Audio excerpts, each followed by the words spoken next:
Hello guys, तो आज हम फिर से एक एक्शन भरी मूवी हिटमैन को एक्सप्लेन करने वाले हैं, जिसे देखकर आपको जॉन विक मूवी की याद आएगी। हमने पहले ऐसी ही मूवी हार्डकोर हेनरी को एक्सप्लेन किया है। उस वीडियो का आप आई बटन से देख सकते हो। हिटमैन मूवी को रिक्वेस्ट करने वाले सैयद भाई को हम सबसे पहले थैंक्स बोलेंगे इतनी ऑसम और वंडरफुल मूवी के लिए। हिटमैन एक पीसी गेम है जिसपे ये लाइव एक्शन मूवी बनाई गई है। हिटमैन एक तरह से प्रोफेशनल मर्डरर्स होते हैं, असैसिन्स होते हैं, जैसे कि हमारे जॉन विक। लेकिन वो पैदा नहीं होते, उन्हें लैब में एक्सपेरिमेंट करके तैयार किया जाता है। उनका कोई भी नाम नहीं होता, उन्हें सिर्फ नंबर दिए जाते हैं। और हमारे स्टोरी का मेन प्रोटैगनिस्ट है 47 ने 100 से भी ज़्यादा कॉन्ट्रैक्ट्स पूरे किए हैं, जिसके दौरान उसने 500 से भी ज़्यादा लोगों को मारा है। और 47 को रशियन प्रेसिडेंट को मारने के लिए बोला जाता है, लेकिन कॉन्ट्रैक्ट के दौरान वो पॉलिटिकल कॉन्स्पिरेसी में फंस जाता है। अब 47 कैसे अपने कॉन्ट्रैक्ट को पूरा करेगा, यही हम इस मूवी में देखेंगे। So let's begin.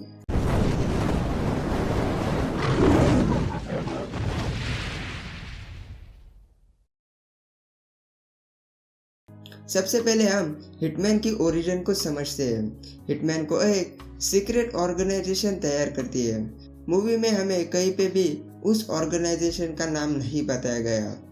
उनका एक ही मोटिव था कि एक प्रोफेशनल किलर को तैयार करना। 47 को 5 लोगों के डीएनए से बनाया गया है।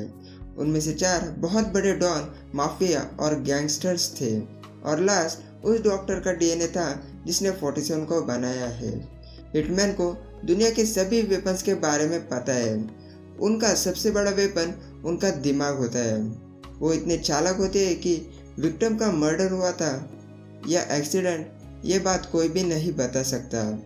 उनके सर के पीछे एक बारकोड होता है जिससे उनका डेट ऑफ बर्थ और नंबर पता चलता है।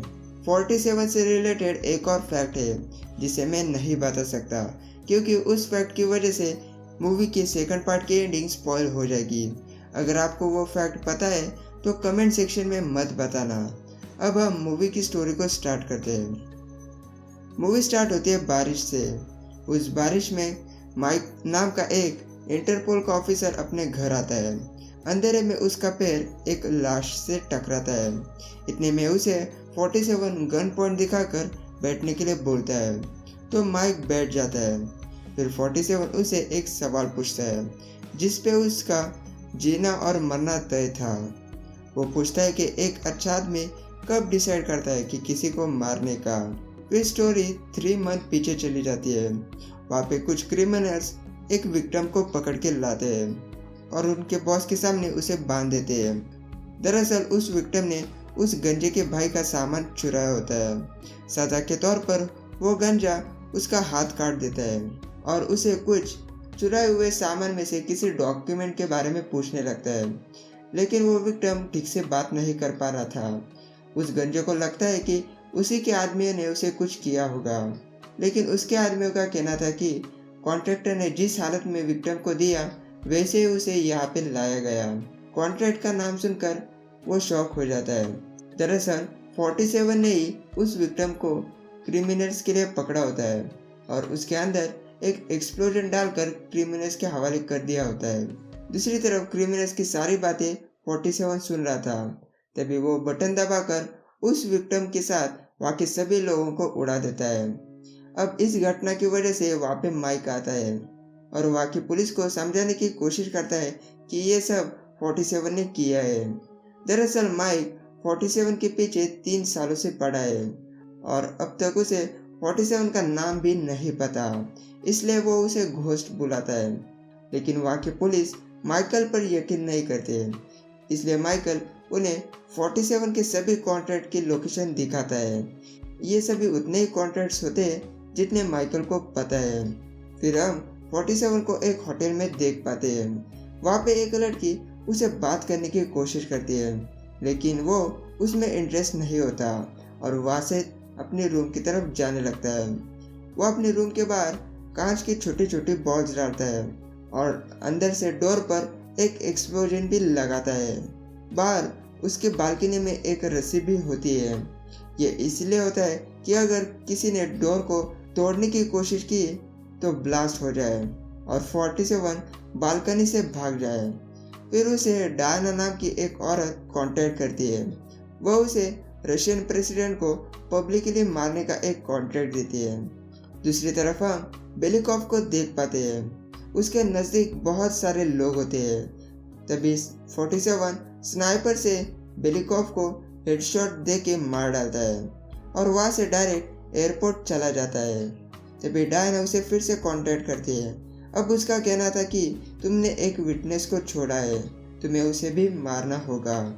और 47 को उस विटनेस का फोटो भेजती है। उसका नाम निका होता है और वो एक कॉल गर्ल होती है। 47 उसे मारने के लिए चला जाता है। उसे देखकर ही वो समझ जाता है कि निका ने उसे कभी नहीं देखा, इसलिए वो उसे नहीं मारता। इतने में 47 के पास वाले आदमी को गोली लग जाती है। तभी वो वहाँ पे एक दूसरे हिटमैन को देख पाता है। ये हिटमैन 47 को मारने के लिए यहाँ पे आया था। भीड़ का फायदा उठाकर 47 वहाँ से चला जाता है। दूसरी तरफ माइक को भी बेलिकॉव के मर्डर के बारे में पता चल जाता है और उसे 47 का होटल का लोकेशन भी पता चलता है। अब 47 डायना को कंफर्म करता है कि निका ने उसे कभी नहीं देखा। डायना उसे बेलिकॉव के कॉन्ट्रैक्ट का पेमेंट नहीं करती क्योंकि उसके मुताबिक वो अभी भी जिंदा होता है। लेकिन 47 फुल कॉन्फिडेंट होता है कि उसने बेलिकॉव को मारा है। तो इस पर डायना उसे एक लाइव वीडियो दिखाती है। ये देखकर 47 को विश्वास नहीं होता, तो वो पूछता है कि बेलिकॉव को मारने का कॉन्ट्रैक्ट किसने दिया था। लेकिन डायना इस बात को नहीं बताती। 47 उसे मारने की धमकी भी देता है, फिर भी वो उसका रिप्लाई नहीं करती। होटल के बाहर माइक आ जाता है। वहाँ पे उसे यूरी नाम का एक रशियन ऑफिसर मिलता है और वो 47 को मारने के लिए मिलिट्री भेजने वाला है। माइक उसे समझाने की बहुत कोशिश करता है कि वो इस सिचुएशन को अपनी तरह से हैंडल करना चाहता है, लेकिन यूरी उसकी बात नहीं सुनना चाहता। तभी मिलिट्री वाले होटल में 47 के रूम की तरफ बढ़ने लगते हैं। रूम के अंदर 47 को डायना का कॉल आता है और वो कहते हैं कि कॉन्ट्रैक्ट खुद बेलिकॉव ने दिया था। 47 नहीं समझ पाता कि बेलिकॉव अपने आप को मारने का कॉन्ट्रैक्ट कैसे दे सकता है। ये भी कहता है कि तुम्हारा लोकेशन उन्हें पता चल चुका है। डायना ने उसे फ़ोन पे ये सब इसीलिए बताया क्योंकि ऑनलाइन बताना ज़्यादा खतरनाक था। तभी बाहर मिलिट्री वाले कांच की बॉल पर पैर रख देते हैं और उसकी आवाज़ से 47 को पता चल जाता है और वो वहाँ से भागकर नीचे आता है। नीचे आकर 47 और मिलिट्री के बीच में कुछ फायरिंग होती है। वहाँ पे माइक भी उसे देख लेता है, लेकिन वो भी उसे कुछ नहीं कर पाता और 47 वहाँ से भाग जाता है। माइक को 47 के रूम में एक बैग मिलता है जिसमें 47 के सारे गैजेट्स और वेपन्स होते हैं। उसमें से वो एक गैजेट को अपने पास रख लेता है। वहाँ पे यूरी भी आता है और वो माइक को यहाँ से जाने के लिए बोलता है ताकि वो इस पूरे केस को अपनी तरह से संभाल सके। लेकिन माइक थोड़ी ना उसकी बात को सुनने वाला था। दूसरी तरफ 47 गन पॉइंट पे निका को किडनैप करता है। फिर वो उसे सेफ लोकेशन पे ले जाके उसकी पूछताछ करने लगता है। यहाँ पे निका से 47 को पता चलता है कि बेलिकॉव के पास उसका डुप्लीकेट था। दरअसल रियल बेलिकॉव ने अपने प्रोटेक्शन के लिए एक डुप्लीकेट रखा था और ये बात सिर्फ कुछ ही लोगों को पता थी और उनमें से एक निका भी है। निका को ये बात इसीलिए पता है क्योंकि बेलिकॉव हमेशा मजा करने के लिए उसे बुलाता था। अब डुप्लीकेट बेलिकॉव ओरिजिनल की जगह लेना चाहता है, इसलिए उसने 47 को ओरिजिनल को मारने के लिए बोला था। बॉडी डबल का सीक्रेट निका किसी को बता ना दे, इसलिए उन्होंने 47 को निका को मारने के लिए बोला और जैसे 47 निका को मार देता तभी दूसरा हिटमैन 47 को भी मार डालता। ये सब इसीलिए होता है क्योंकि उनका सीक्रेट किसी को पता ना चले और उन्होंने ही 47 का लोकेशन माइक को बताया होता है। 47 पहले पूछताछ के बाद निका को मारने वाला था, लेकिन वो अपना इरादा चेंज करता है और उसे अपने साथ ही रख लेता है। फिर वो उसे रेलवे स्टेशन पे आता है और वो निका को लास्ट के स्टेशन पे रुकने के लिए बोलता है। वहाँ पे माइक भी होता है। माइक वहाँ पे इसलिए होता है क्योंकि वो 47 के पीछे बहुत पहले से था और वो 47 के काम करने का तरीका बहुत अच्छे से समझ चुका था।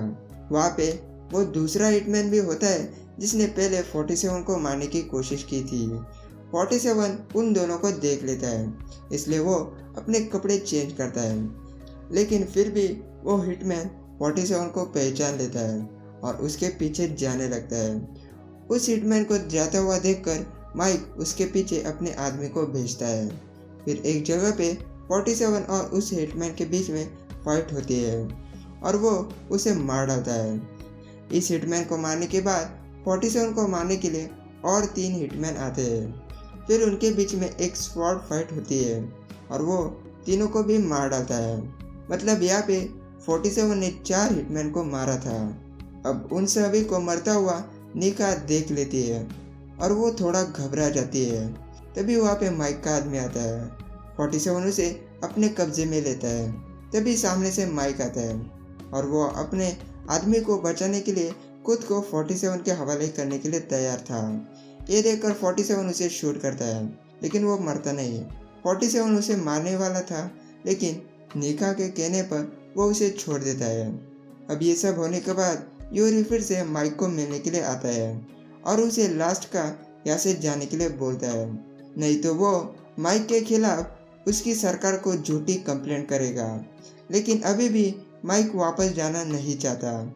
दूसरी तरफ निका को लगता है कि 47 ने उसे किसी वजह से नहीं मारा, तो वो क्लियरली बता देती है कि उसे जितना बेलिकॉफ के बारे में पता था उतने उसे पहले बताया है। वो इमोशनल होके 47 को ये भी बताती है कि उसने बेलिकॉफ से भागने की कोशिश की थी। इस वजह से पिछली बार बेलिकॉफ ने उसे नंगा करके उसके दोस्तों के सामने बहुत मारा था। यह सुनकर 47 उसे सिर्फ कहता है कि वो उसके काम के बीच में ना आए। दूसरी तरफ यूरी अपने ऑफिस में आके एक सिक्योर लाइन से बेलिकॉफ को कॉल करता है। बेलिकॉफ यूरी को जल्द से जल्द 47 को ख़त्म करने के लिए और माइक को वापस भेजने के लिए बोलता है। और उन दोनों की ये सारी बातें माइक यूरी के ऑफिस के बाहर से सुन रहा था। दरअसल माइक ने यूरी के कॉलर में 47 का माइक्रोफोन डाला था जब यूरी उसे वापस जाने के लिए बोल रहा था। माइक को पहले से यूरी पे शक था। तभी वहाँ पे यूरी के ऑफिसर माइक को देख लेते हैं। माइक उन्हें देखकर वो डिवाइस छुपा देता है और बाहर आके उनसे कहता है कि वो यूरी से मिलना चाहता है, लेकिन यूरी बहुत बिजी है। ये बोलकर वो लोग माइक को डायरेक्ट एयरपोर्ट जाने के लिए बोलते हैं और वहाँ से चले जाते हैं। अब एक होटल में 47 उसके पुराने खबरी को बुलाता है। उसका नाम स्मिथ होता है और वो एक CIA एजेंट होता है। 47 दूर से उस पर टारगेट करके उसे बात करने लगता है। 47 ये सब इसीलिए करता है क्योंकि उसे स्मिथ पर अभी भी ज़्यादा भरोसा नहीं होता। 47 को पता है CIA ओरिजिनल बेलिकॉफ के ब्रदर उड्रे को मारना चाहती है, तो वो स्मिथ से डील करता है कि वो CIA के लिए उड्रे को मार डालेगा और बदले में स्मिथ को 47 की मदद करनी होगी। तो स्मिथ तैयार हो जाता है और जाते हुए वो 47 को एक टिप देता है कि एक जर्मन आर्म डीलर प्राइस उड्रे के साथ जल्द ही डील करने वाला है और वो दोनों कभी एक दूसरे से नहीं मिले हैं। स्मिथ ने ये 47 को इसीलिए बताया होता है ताकि 47 प्राइस बनकर उड्रे से मिले। दूसरी तरफ माइक अपने ऑफिस चला आता है। अब उसे भी अपने आदमियों से पता चल जाता है कि बेलिकॉफ के पास बॉडी डबल है। 47 निका के साथ एक होटल में डिनर करने के लिए आता है। अब निका खुल के 47 से बात करने लगती है जैसे कि वो उसे चाहने लगी है। वो लोग उस होटल में इसलिए आए होते हैं क्योंकि वहाँ पे जर्मन आर्म डीलर प्राइस आया होता है। वो टॉयलेट जाते ही उसके पीछे 47 भी जाता है और उसके बॉडीगार्ड और उसे मार डालता है। उसके बाद 47 प्राइस बनकर उड्रे से मिलने के लिए जाता है। वहाँ पे उसके बॉडीगार्ड उसकी चेकिंग भी करते हैं। 47 उसके सामने बैठ जाता है। बैठते ही उड्रे का आदमी उसे बता देता है कि ये प्राइस नहीं है। 47 भी समझ जाता है कि उसकी पोल खुल चुकी है। फिर वो उड्रे की गन से उसे और वहाँ के सभी लोगों को मार डालता है। दरअसल 47 ने उड्रे को CIA के लिए नहीं बल्कि अपने प्लान के लिए मारा होता है। उड्रे के मरने की वजह से डुप्लीकेट बेलिकॉव को उसके फ्यूनरल को अटेंड करना ही होगा, क्योंकि सभी लोगों को पता है कि उड्रे बेलिकॉव का छोटा भाई है। इसलिए दुनिया को दिखाने के लिए बेलिकॉव को उसके फ्यूनरल को अटेंड करना ही होगा। तो वहाँ पे मौका देखकर 47 उसे मार पाएगा। दूसरी तरफ 47 और निका रशिया को छोड़ के जा रहे होते हैं। निका 47 को अब अपना मानने लगी है, इसलिए वो अपने सपनों के बारे में 47 को बताती है। इंटरपोल के ऑफिस में माइक 47 की बैग मंगवाता है। उस बैग में से उसे एक बड़ी की मिलती है।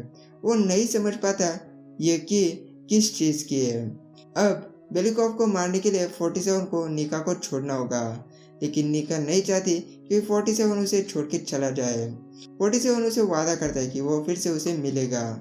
अब यहीं पे निका को 47 का नाम पता चलता है।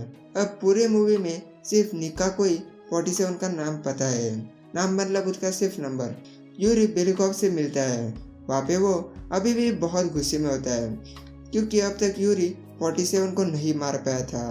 दरअसल बेलिकॉव 47 को बहुत हल्के में ले रहा था। उसे कोई भी अंदाजा नहीं होता कि 47 क्या कर सकता है। माइक को उसके साथियों से पता चलता है कि उड्रे भी मारा गया है।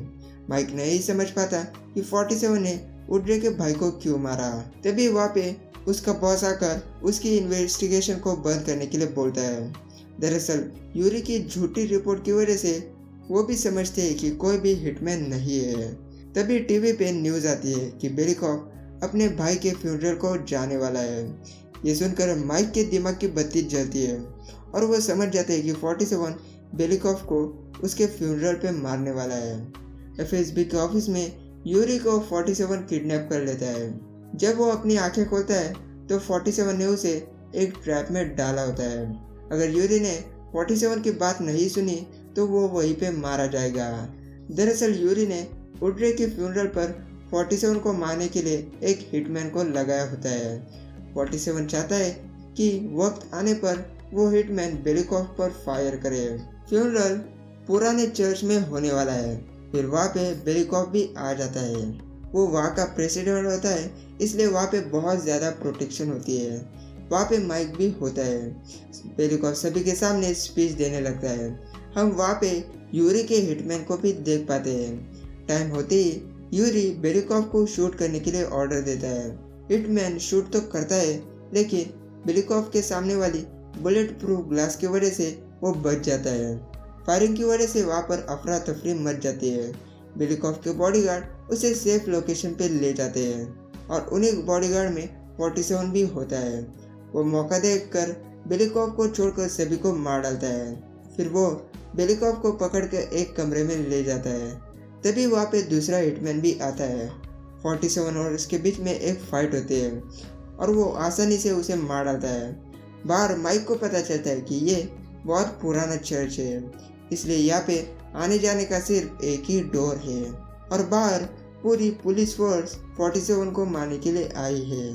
वो समझने की कोशिश करने लगता है कि 47 अंदर ट्रैप क्यों होना चाहेगा।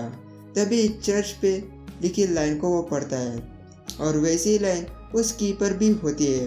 वो समझ जाता है कि वो की इसी चर्च की होगी। दरअसल वो की वही की होती है जहाँ पे 47 और बेलिकॉव है। माइक समझ जाता है कि 47 का बेलिकॉव को यहाँ पे मारने का प्लान बहुत पहले से था। अंदर बेलिकॉव 47 को लालच देने की कोशिश करने लगता है, लेकिन वो इसकी बात नहीं सुनता और उसे मारकर अपने कॉन्ट्रैक्ट को पूरा करता है। तभी बाहर से चॉपर आके वहाँ पे फायरिंग करने लगता है, लेकिन 47 छुप जाता है और सारी बुलेट्स बेलिकॉव को ही लग जाती है। फिर वो आराम से वहाँ पे बैठ जाता है। फिर वहाँ पे माइक आके उस की से उस डोर को ओपन करता है और 47 को गिरफ्तार। अब इतना होने के बाद माइक ये नहीं समझ पाता कि 47 ने इतने आसानी से सरेंडर कैसे किया। अगर वो चाहता तो वो वहाँ से भाग भी सकता था। फिर वो लोग वहाँ से जाने लगते हैं। थोड़ा आगे जाते ही उनके सामने CIA आ जाती है और एजेंट स्मिथ बाहर आकर माइक का ध्यान भटकाने लगता है और मौका देखकर 47 वहाँ से भाग जाता है। अब इससे 47 और स्मिथ की डील पूरी हो जाती है। ये देखकर स्मिथ माइक से सॉरी बोलकर वहाँ से चला जाता है और इस तरह से 47 फिर से माइक के हाथों से छूट जाता है। अब स्टोरी फिर से रिज्यूम हो जाती है। 47 फिर से पूछता है कि एक अच्छा आदमी किसी को मारने का कब डिसाइड करता है। इस पे माइक का जवाब होता है कि जब कोई मेरे फैमिली को चोट पहुंचाने की कोशिश करेगा तब एक अच्छा आदमी किसी को भी मार डालेगा। अब इस आंसर से 47 सेटिस्फाई हो जाता है। फिर वो उस लाश का चेहरा उसे दिखाता है और उसे कहता है कि तुम्हें तुम्हारे ऑफिस में बताना होगा कि तुम इस शख्स के पीछे इतने सालों से थे, मतलब फेक 47 ये इसलिए किया होता है क्योंकि माइक उसके पीछे बहुत सालों से था और वो उसका पीछा छुड़वाना चाहता है। अगर माइक ने 47 की बात नहीं सुनी तो 47 को उसे और उसकी फैमिली को मारना पड़ेगा, इसलिए उसने वो क्वेश्चन पूछा होता है। ये बोलकर वो वहाँ से चला जाता है। दूसरी तरफ हम निका को देख पाते हैं। उसे एक एनवलप मिलता है, उसमें एक वाइन यार्ड के डॉक्यूमेंट्स होते हैं। अब वो वाइन यार्ड निका के नाम हो चुका है। दरअसल यही उसका सपना था जो उसने 47 को बताया था। वो समझ जाती है कि 47 ने ही उसे ये एनवलप भेजा है। फिर हम देख पाते हैं कि 47 उस पर नज़र रख रहा है। वहाँ पे हम दूसरे हिटमैन की बॉडी को भी देख पाते हैं। ये भी निका को मारने के लिए आया था और यहीं पे ये मूवी ख़त्म हो जाती है। आई होप मेरा एक्सप्लेनेशन आपको समझ में आया होगा। मूवी के नेक्स्ट पार्ट की स्टोरी और भी अच्छी है। अगर सब कुछ ठीक रहा तो मैं उस मूवी को वेडनेसडे तक अपलोड कर दूंगा। वीडियो पसंद आए तो वीडियो को लाइक और चैनल को सब्सक्राइब ज़रूर करें। तो मैं मिलूंगा आपको अगले वीडियो में।